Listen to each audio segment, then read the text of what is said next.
The Midnight Drive. It happened 2 months ago. I was driving home from my late shift around 2:15 a.m.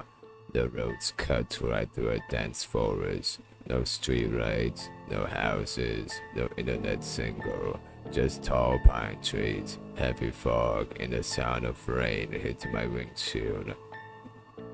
I was exhausted. My eyes were heavy, so I switched on the high beams to see better through the mist. That was my first mistake. The encounter. About 15 meters ahead, the bright lights caught something standing in the middle of the empty lane. It looked like a person in a bright yellow raincoat, but its knees were bent backwards like an insect's legs, and its arms were freakishly long, hanging all the way down to the wet asphalt. I slammed on the brakes. The car skid, spun slightly, and the instant killed itself. Total darkness over the road. Then the cabin air turned sour. A thick, horrific smell filled the car. It smelled like rusted copper and fresh blood. I remember the rule an old trucker once told me. If you see something impossible in the dark, shut your eyes and do not look at it. I crammed my eyes tight and held my breath. The visitor. Outside, above the noise of the rain, or the wet, dragging sound of the gravel. Zurich, Zurich, Zurich.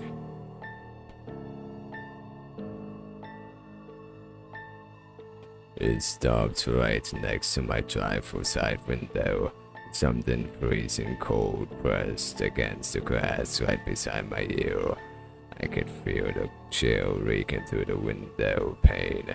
Then a hoarse, dry voice whispered right through the door. The lights were too bright. My heart felt like it was going to explode in my chest. I bit my lip to keep from screaming. The knock. Dragging sound moved slowly towards the back of my door. 1 second, 2 seconds. Thump. The whole car shook as something slammed onto the truck lid. Thump. Thump. On the third knock, the metallic blood smell vanished instantly. The heavy, freezing air snapped back to normal. The discovery. I waited 5 terrifying minutes before I dared to open my eyes. The road ahead was pitch black and empty. I turned the key, threw the grass, and didn't stop until I reached my driveway. The next morning, I went out to check the rear of my car. Stamped into the dirt on my trunk was a massive handprints. These prints had 4 unnaturally long, jointed fingers pressed so hard into the metal that the aluminum was dented. Now, whenever I drive down Highway 17 at night, I keep my ride slow, no matter how dark it gets.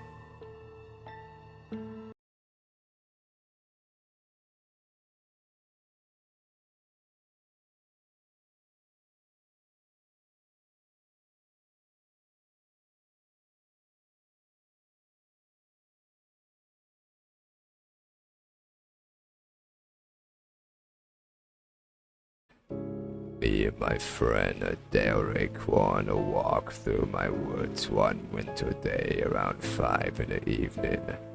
As he walked around a part of the path that I called the Titanic, long story, we heard what sounded like a drum right in front of us. We looked up and then heard a laugh and decided to run, but as we turned directly behind us, the path we had just came from was a dead deer with half of its flesh missing off its face, like it was just torn off. At that same moment, we heard a scream, so we just ran as fast as possible out of the woods and cried outside my house. We never told a soul. You don't have to believe this or any of my true stories, and frankly, I wouldn't either, but my life is kinda strange.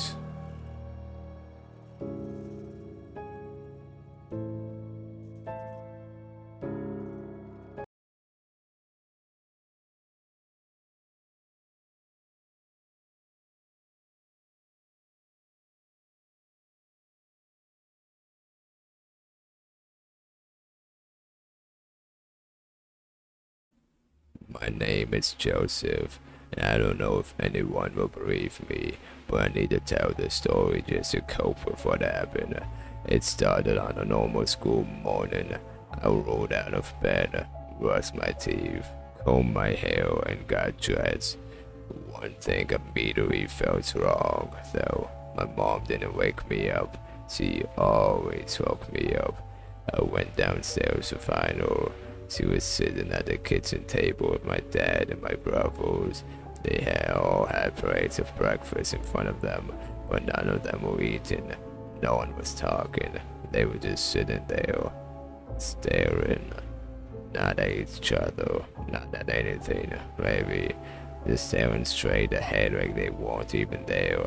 I said, "Good morning." Nothing. Then, slowly, all of them turned their heads and looked at me.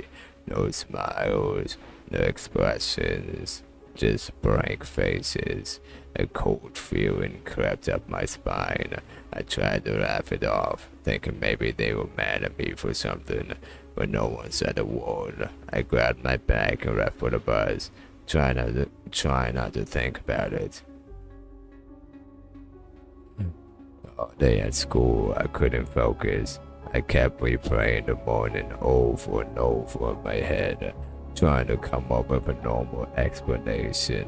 I couldn't. And when I got home, I stepped inside crying and peeked into the living room. My dad was sitting in his recliner, facing the TV.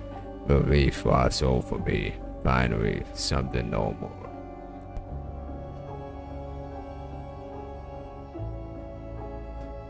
That's when I realized the TV wasn't even on. The screen was completely black, but he was staring at it like something was playing. Dad, I asked, slowly, too slowly. He turned his head towards me. Nothing, he said. The way he said it didn't sound like him at all. His voice was flat, empty. I backed away. Something was very, very wrong. I went upstairs to check on my brothers. They were both lying face down on their beds, completely still. "Guys," I said, walking closer. I shook one of them. They both lifted their heads at the same time and looked at me. They said. Then, without another word, they turned their faces back into the pillows, like I wasn't even there. My chest tightened. My hands started shaking. That's not how they act. That's not how anyone acts. I ran into my room and shut the door. I sat on my bed and cried, trying to make sense of it. Hours passed and nothing felt real anymore. When I heard my mom get home, I ran downstairs. "Something's wrong," I said, my voice shaking. "Something is seriously wrong with everyone." She didn't answer. She just stared at me. Not at me, through me, like she was looking into my soul. Since she sat down at the table and faced the wall, completely still. "I can't take it anymore." I ran back upstairs, got into bed, and pulled the covers over my head. This had to be a dream. It had to be. At some point, I fell asleep. When I woke up, I heard laughter downstairs. My brothers were arguing over something. My parents were talking. And everything sounded normal again. I ran downstairs as fast as I could. They all looked at me and smiled. "Good morning."